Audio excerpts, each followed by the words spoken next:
Pengelolaan dan penanganan limbah rumah sakit sudah sangat mendesak dan menjadi perhatian internasional. Permasalahan kualitas lingkungan di Indonesia belakangan ini semakin meningkat. Penurunan kualitas lingkungan ini disebabkan akibat proses kegiatan yang ada di rumah sakit yang menghasilkan limbah yang dibuang tanpa pengelolaan yang benar. Pengawasan tentang sistem pengelolaan limbah yang ada di rumah sakit diperlukan agar pelayanan kesehatan lebih bermutu seiring dengan meningkatnya kebutuhan masyarakat akan pelayanan kesehatan. Semakin tinggi tipe rumah sakit, maka semakin tinggi jumlah dan jenis limbah yang dihasilkan. Bahkan karena kompleksitasnya melebihi beberapa jenis industri pada umumnya, jenis limbah rumah sakit juga memiliki rentang dari limbah berbagai bahan organik, bahan berbahaya, radioaktif, bahkan bakteri dan mikroba patogenik. Salah satu penyakit yang ditimbulkan akibat limbah rumah sakit adalah infeksi nosokomial.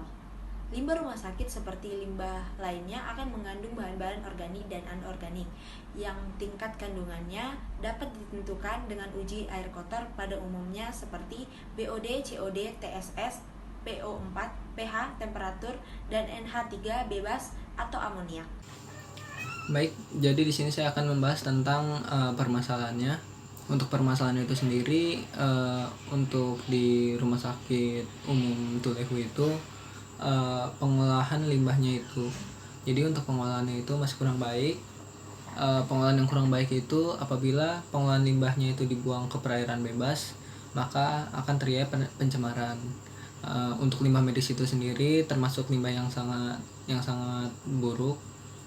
Apabila di perairan bebas itu terdapat BOD dan COD yang tinggi, maka kadar oksigen yang ada di dalam perairan bebas itu sendiri menjadi menipis. Lalu apabila kandungan fosfat yang ada di perairan bebas itu meningkat atau tinggi, maka mikroalga yang ada di dalam perairan bebas tersebut akan berkembang dengan pesat.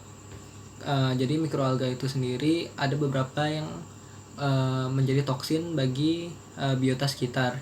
Apabila mikroalga yang toksin itu bertumbuh dengan cepat, maka biota di sekitar akan mengalami kematian karena toksin itu sendiri dan dapat menghalangi cahaya matahari yang masuk ke perairan tersebut.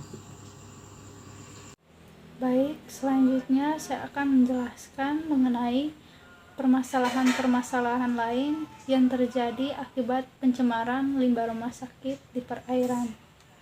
Seperti yang kita ketahui bersama bahwa pencemaran air limbah rumah sakit di perairan mengandung bahan-bahan kimia dan obat-obatan yang bersifat karsinogenik dan gonotoksik.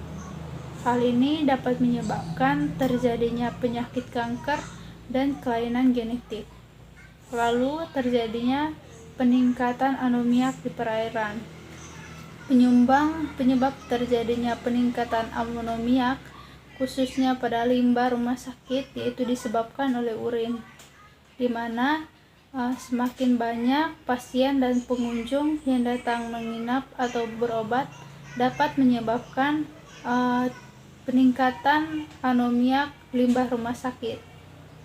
Amoniak yang mengalami peningkatan di perairan dapat mempengaruhi konsentrasi oksigen di dalam perairan.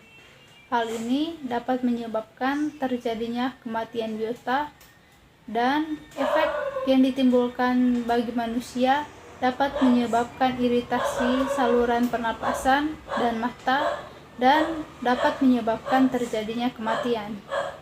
Saya Suan Dewi. Jadi, gimana sih cara untuk mengatasi limbah cair, khususnya limbah cair rumah sakit tadi?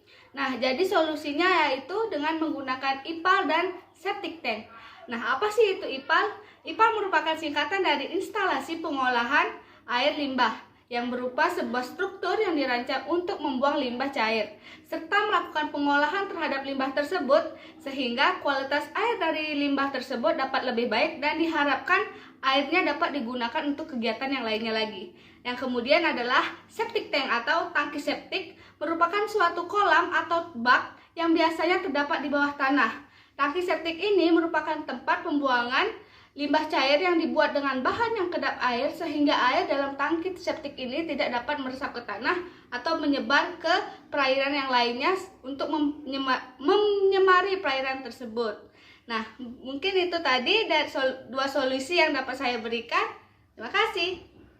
Baik, selanjutnya yakni kesimpulan. Latar belakang dari pembahasan yang telah dijelaskan dapat disimpulkan bahwa kualitas dan karakteristik fisikal limbah cairan Rumah Sakit Umum Daerah Teluhu setelah dilakukan pengelolaan sangat baik karena tidak berwarna, tidak berbau, dan temperaturnya baik. Untuk kualitas dan karakteristik kimia juga baik karena kandungan BOD, COD, dan pH memenuhi syarat untuk bakteriologi, tidak baik karena mengandung mikroorganisme. Dapat disarankan kepada pihak Rumah Sakit Umum Daerah Teluhu perlu dilakukannya suatu pengelolaan sebelum masuknya ke IPAL utama agar limbah cairan untuk kadar MPN kolufrum bisa memenuhi syarat. Sekian dari kami kelompok 7 tentang pengelolaan dan penanganan limbah rumah sakit. Terima kasih.